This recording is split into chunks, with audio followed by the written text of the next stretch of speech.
The Dallas Cowboys are on the verge of hiring their next offensive coordinator. We'll tell you who that is in this episode of the Locked On Cowboys podcast.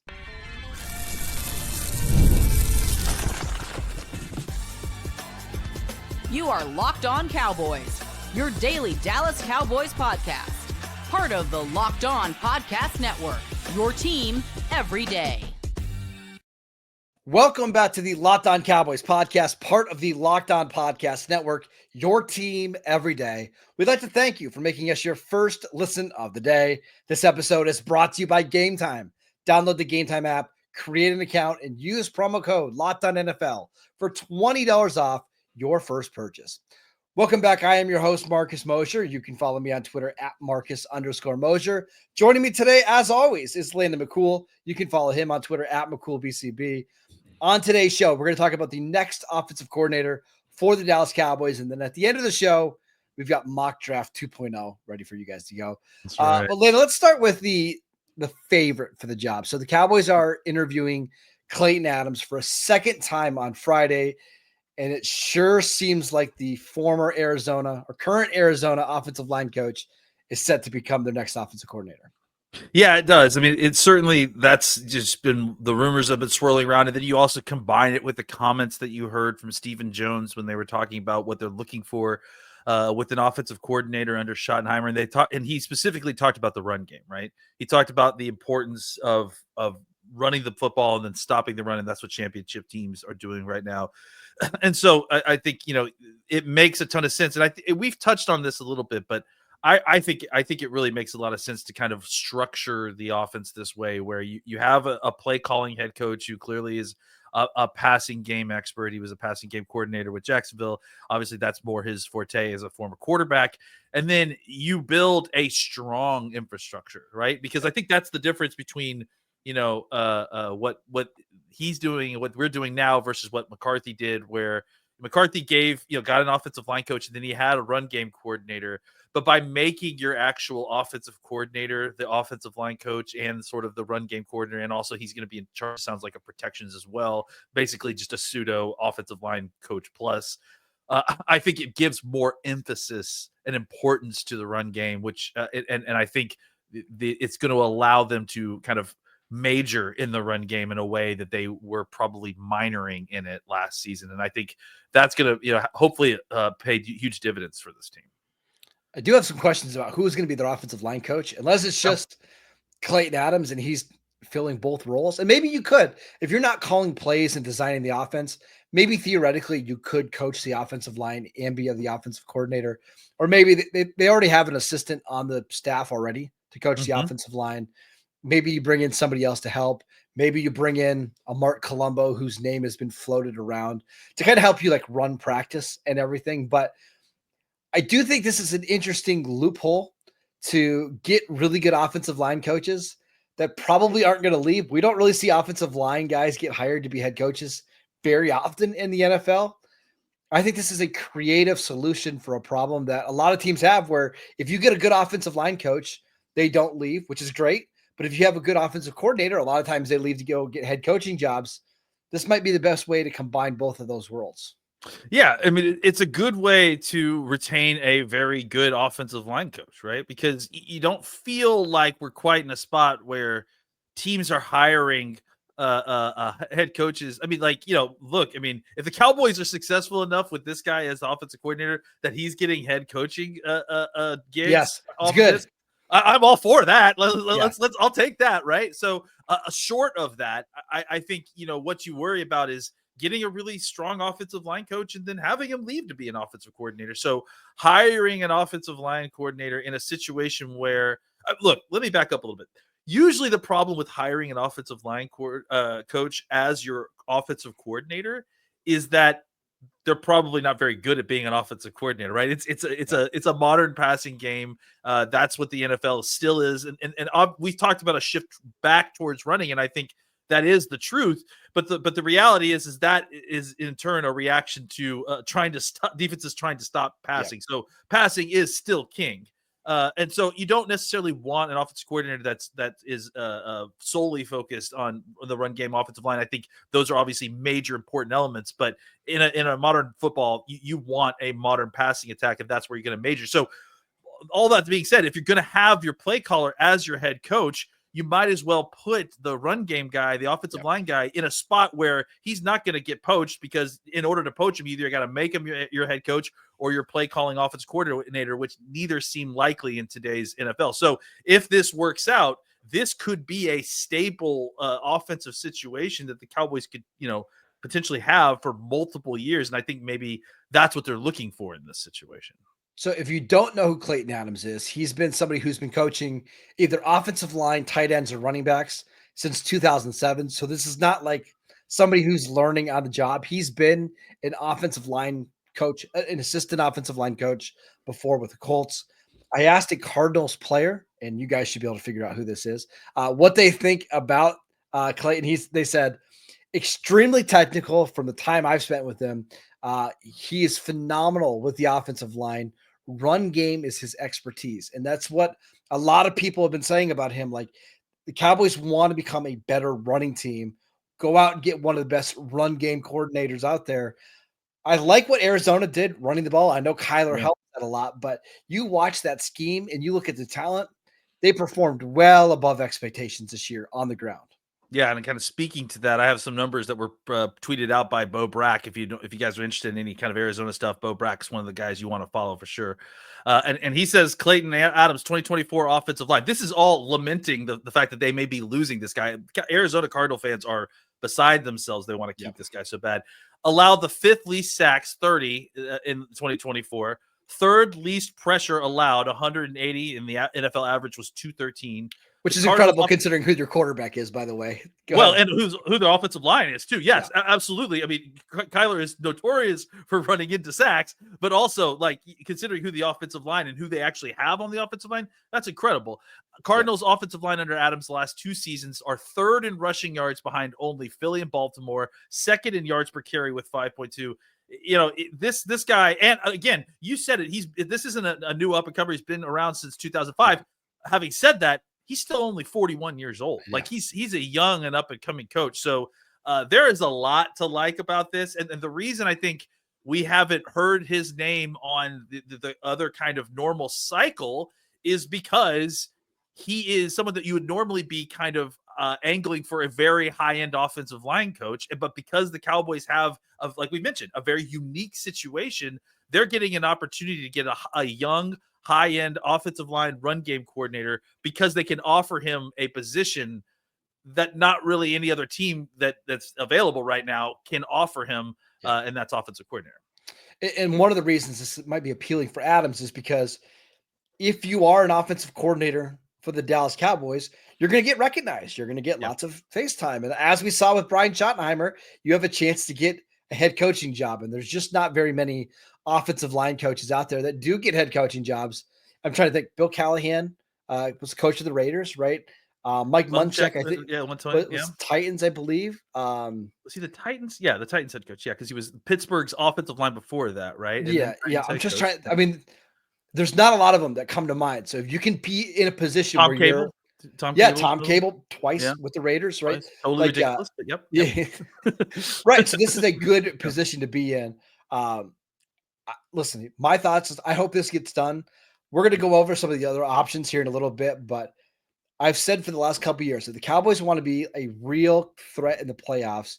They've got to be a team that can run the ball effectively and efficiently. This doesn't mean they need to run it 40 times a game, but when it's time to run, can you be effective? I think Clayton Adams will help you get there.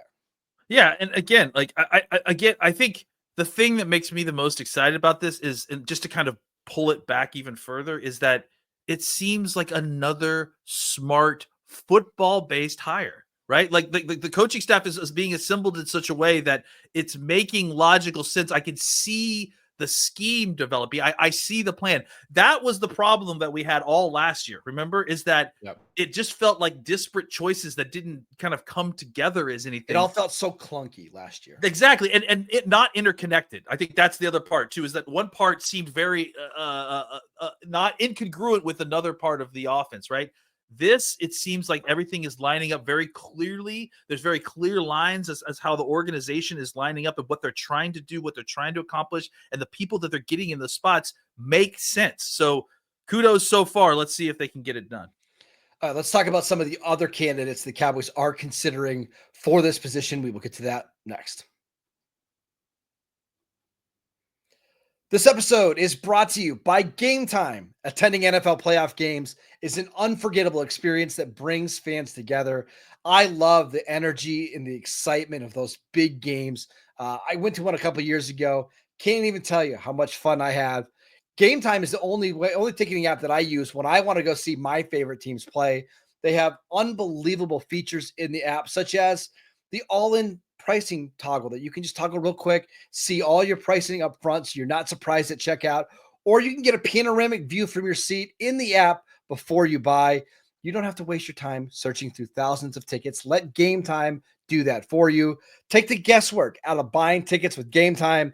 Download the Gametime app, create an account, and use promo code LOCKEDONNFL for $20 off your first purchase. Terms apply. Again, create an account, redeem promo code LOCKEDONNFL for $20 off. Download Gametime today. What time is it? Gametime.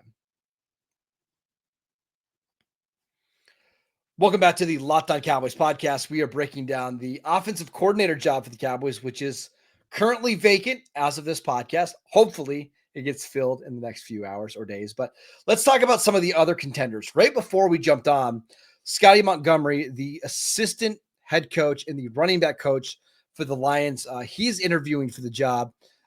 He is somebody who's had a lot of success over the last couple of years with the Lions. You go back to 2021 when he was the running back coach of the Colts, and that's the year that Jonathan Taylor led the NFL in rushing yards.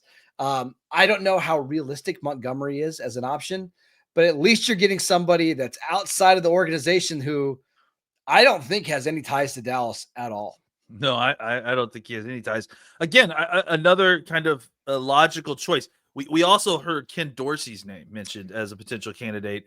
I think that might be. I mean, look, that name is kind of radioactive. Let's talk about the first guy first. I think it makes more sense to if you're gonna not get an offensive line guy, but you're still trying to focus on the run game. Running backs coach makes the next most amount of sense, right? As far as trying to get somebody with a focus on the run game, right? So I'm not shocked that they interviewed a guy that came from an organization which featured two dynamic running backs who obviously tore up the NFL this year. I'm not going to be shocked if the Cowboys continue to interview other kind of running back coaches if they can't land the plane with Klayton Adams.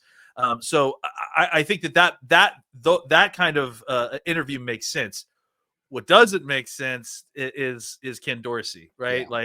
I think, look, I mean, he was obviously quarterback. He's a passing game guy. For those of y'all who don't know him, obviously former Miami quarterback. I think the most recent thing he was probably known for is being the Bills offensive coordinator, where, I mean, I don't know that I've ever seen an interior of the booth video freak out like his. Like, there's a video of him having a full-on against the Broncos as a Monday night game. I remember it very, very well. He's a high-strung guy. Let's just say, to say the least. Like, he's a competitive guy. And look, I'm not interested in him as the offensive coordinator. I saw what happened with the Bills, which had a very talented team, and it does seem like that he was part of the issue, considering how much they improved once Brady got there and they got rid of Diggs. Like, it's pretty incredible. However, if the idea is to interview him for the offensive coordinator and then go back later and go, we ended up hiring Adams, but if you want to be a quarterback coach, I might be in on that, honestly. I think he could. I think he definitely has some things. There's a reason he got hired as an offensive coordinator. Yeah. He was considered to be a hot quarterback coach candidate for a long time. So it was an interesting name to kind of get thrown into the mix here yesterday, for sure. Yeah, and I should mention most of his best work came in 2020 or 2019 and 2020 when he was helping develop a young Josh Allen. He was the quarterback coach for Buffalo. That went so well that they promoted him to the passing game coordinator in 2021. He did so well as the passing game coordinator that he became the offensive coordinator. And What's interesting about the Bills is that they put up monster numbers with him as the offensive coordinator, Yeah. but they had a bunch of like fluky turnovers. It reminded me a lot of like Dak's season in 2022, where they were throwing the ball all over the field, but guys were having passes bounce off their chest and into the arms of defenders. And Dorsey ended up being the fall guy there. Now the offense did take off in 2024 once they made Brady the full-time guy and moved on from Diggs. Dorsey then went to Cleveland. I don't know what to think of Dorsey because they had multiple games this year where like Jameis Winston threw for 500 yards against Denver secondary. And then there would be other games where everything would look so clunky. Maybe that's just coaching Deshaun Watson, Jameis Winston, Dorian Thompson-Robinson, and Bailey Zappi. And it's hard to make chicken salad out of you know what. Yeah. I do think of him as like, if you brought him in as a quarterback coach who's worked with Josh Allen, who's been a quarterback his whole life. I mean, Scott Tolzien gone. I don't hate that, but as a offensive coordinator, no thanks. Yeah, I mean, it really is wild to look at his history and like, I mean, you're right. Like that last year with Buffalo was so fluky, and it does remind me of the Cowboys that year where it seemed like every interception that Dak threw was clanking off a wide receiver's hand or head, and then landing directly into the soft hands of a waiting quarterback. So if you look at their points scored per game with Dorsey, it was first in 2022, fourth in 2023, and that got him fired. Yeah, and honestly, the thing I remember the most about that, again, I keep going back to it because it's pretty amazing. That in booth freakout is that I remember at the time thinking that's a cumulative thing. Like that's a man who's finally reached his breaking point over all the craziness that's happened to him, and he's just having a moment. So yeah, it is an interesting name that kind of got thrown in there. It's kind of, again, I hate to keep using this word, but incongruent with all the other the candidates that they're getting, right? Like he's a passing game guy, right? Like very Shoddy. Much so. Yeah, it very much redundant with Shoddy, right? So it's like, I mean, unless he is a quarterback's coach, then I guess it makes some sense. But yeah, it just didn't make sense as a offensive coordinator. For considering, again, going back to what Steven said that they were looking for an offensive coordinator, this guy is the kind of direct opposite of what they suggested they're looking for. So again, that makes me think this is a sneaky quarterback coach interview. Or a leverage play. Like, hey, Clayton, maybe we've got other guys out here that'll take your job if you don't want to accept the offer that we're giving you. That's what my initial thought was, negotiation, right? Because Ken Dorsey's at least a name that's known, so yeah, I think that's probably another a good thought there too. It could be so. If you had to pick one of these three guys, just assuming, like, who do you think of these three will get the offensive coordinator job? Because these are the only guys that have been mentioned so far in connection for that job. I don't know how personally, like, confident you're feeling, but to me, I feel like I'm just waiting for a Clayton Adams announcement. Like it feels like it's probably going to be tonight, like 7:30 when I'm out to dinner with my wife and my kids. Yep, exactly. So you look out for me for a very late night Locked On Now arriving on YouTube because it got announced, and I'm like, gosh darn it, I have to get on here and do this. So yeah, it's likely that's probably what's gonna happen. But yes, love to. I would love to hear it because honestly, it would make me excited. Yeah, I can't wait to watch that one. All right, let's do mock draft 2.0. Now that we're done with the Senior Bowl, done with the Shrine Bowl, we will get to that next. This episode is brought to you by PrizePicks. The big game is almost here, and there's no better way to make it even more exciting than with PrizePicks, the best place for daily fantasy sports. And with over 10 million members and billions in winnings awarded, PrizePicks makes it fun and simple to get in on the action. Here's how it works. You pick more or less on at least two players' projections, and if you're right, you're going to win up to 1,000 times your cash. PrizePicks even has a free pick for the big game where Patrick Mahomes only needs to throw for 1 yard to win. Pair that with one other correct pick, and you are cashing out. This week, I'm looking at the over for Travis Kelce yards. I just think Patrick Mahomes is going to pepper him with targets. Go download the app today. Use promo code LOCKEDONNFL to get $50 instantly after you play your first $5 lineup. That is promo code LOCKEDONNFL for $50 instantly after you play your first $5 lineup. PrizePicks, run your game. Welcome back to the Locked On Cowboys podcast. We'd like to thank you for making us your first listen of the day. For your second listen, make sure you check out the new Locked On NFL show. 2 shows every single day. 1 in the morning with Tyler Rowland, 1 in the afternoon with Tony Wiggins. Available wherever you get your podcast. Landon is clearly fired up to do this mock draft simulator. First mock, now that we know who the Cowboys head coach is and who their defensive coordinator is.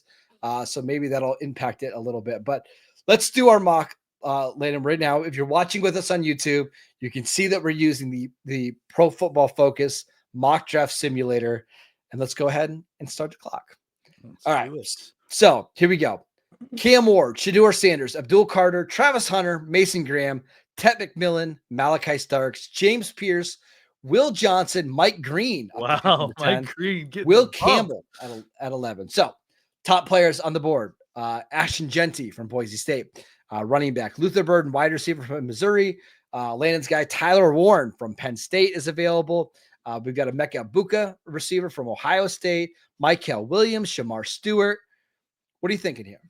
Well, listen, one of these, I'm going to force you to take Warren. So we don't need to do it this time. But what did we do last time? Did we take Burden last time? We took Burden last time, yeah.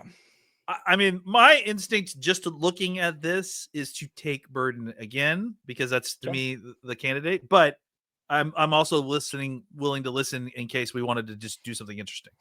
Well, we've got quite a few players here that I think would be interesting between Jeanty, Burden, Warren. I'm really starting to like Emeka Egbuka more. Good. Michael Williams, Shamar Stewart. So we could look at some trade options to see like if we could drop down a couple spots. Yeah, absolutely. I mean, honestly, like I think in this situation, if we're not ruling out trade's the best situation, just because you arrived at 12 with a bunch of different guys that you like. So if you wanted to do like a 2 or 3 spot trade, we've got the Falcons are interested in the pick, and then the Ravens, Raiders, Saints. So none of those ones. So the Falcons want to move up 3 spots. I'm up for that. Yeah. So what do we think we can get, like a third for that or something? Let's see. What if we did picks 15 and 46 for 12 and 76? Yeah. So basically you're moving up 30 spots in the 3rd round to have another top 50 pick. Yeah. Yeah, for sure. Okay. You want to do that? Yeah, let's do it. Let's do it. All right. So we move down to pick 15. Josh Simmons off the board, Luther Burden off the board, Emeka Egbuka, and now Ashton Jeanty still on the board. If you want to take him, Michael Williams, Shamar Stewart. All right, listen, you're going to hate me, but this is where, I mean, again, unless you wanted to take my guy, Warren, this is who I would take. But if we're not going to do that yet, this is a scenario in which I personally would be comfortable taking Ashton Jeanty. Okay. If you want to trade back and get some more value out of your 1st round pick, to me, that gives you enough cover that if you truly are set on Jeanty, then I can at least listen to you, because now you've got 2 more top 50 picks. Okay, let's do this exercise, because I don't know if we could trade down very much further with teams like the Cardinals, the Bengals, all there. So let's try it and see how the draft plays out. Yeah. It's worth at least the experiment, for sure. So if you draft Ashton Jeanty in round 1, you feel like with hopefully Klayton Adams as your new offensive coordinator, offensive line coach, you get an awesome running back. You're probably running more gap schemes, more counter stuff. Yeah, I think that is a good fit with Jeanty.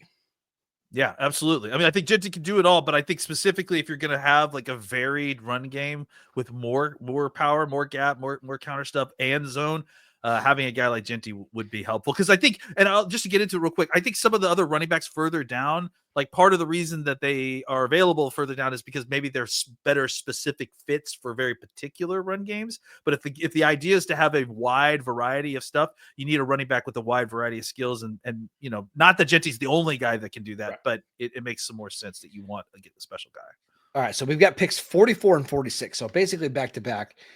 We need wide receiver, edge rusher, defensive tackle, corner, linebacker.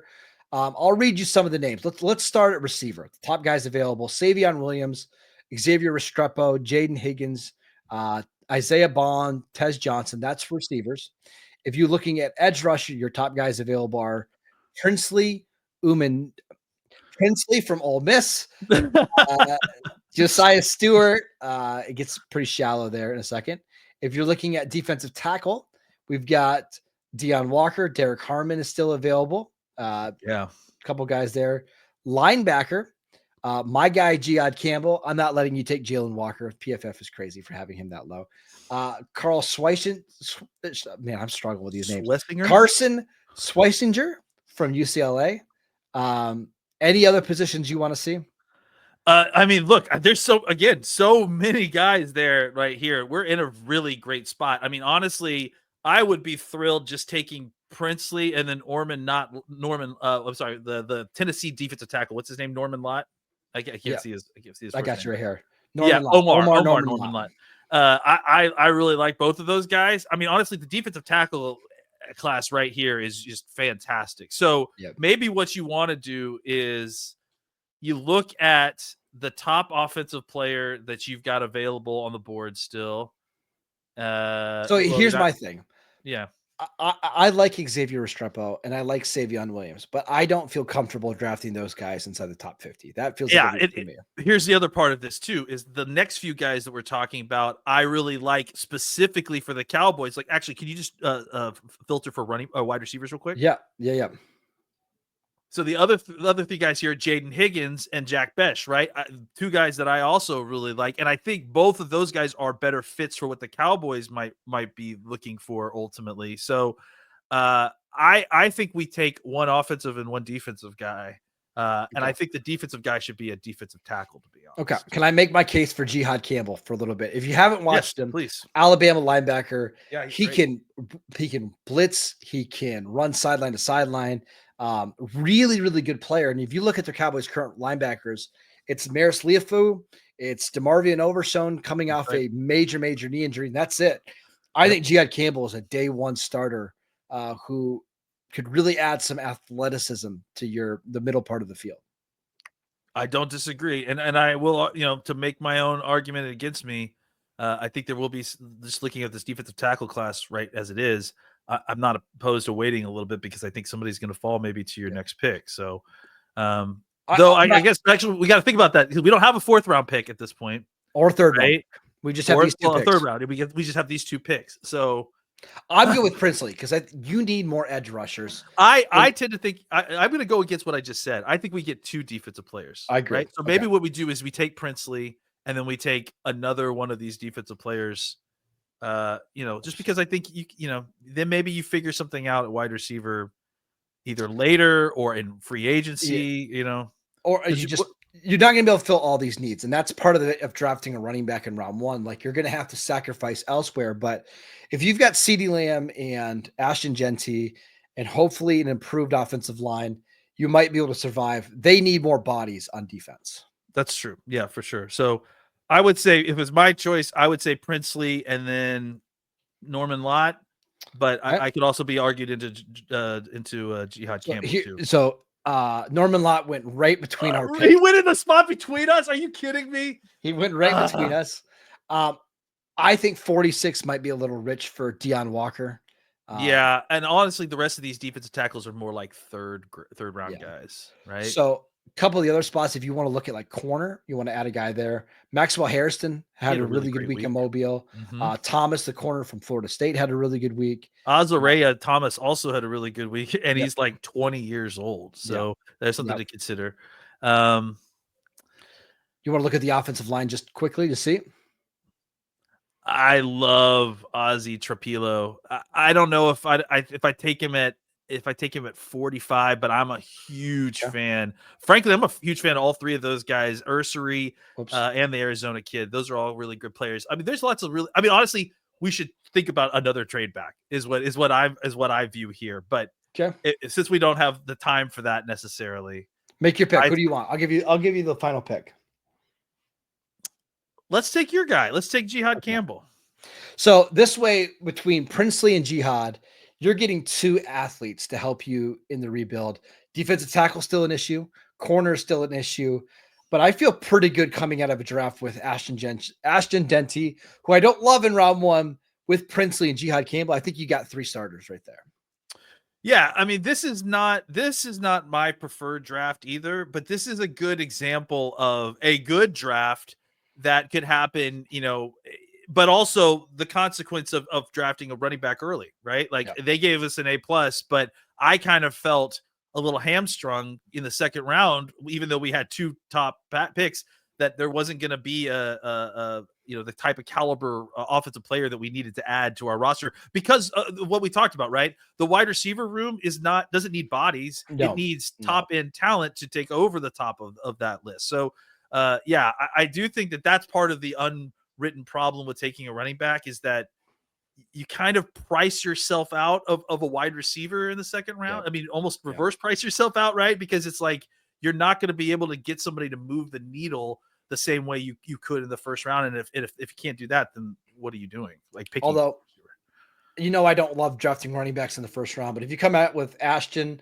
Princely, and Jihad Campbell, I feel good. Those are 3 starters, absolutely, positions that you need. So not terribly upset about that. Yeah, not a bad draft at all. Just it kind of put us in a spot a little bit, and we're just trying to show you that it's not terrible. It just you have to be able to work around it. Exactly. Yeah.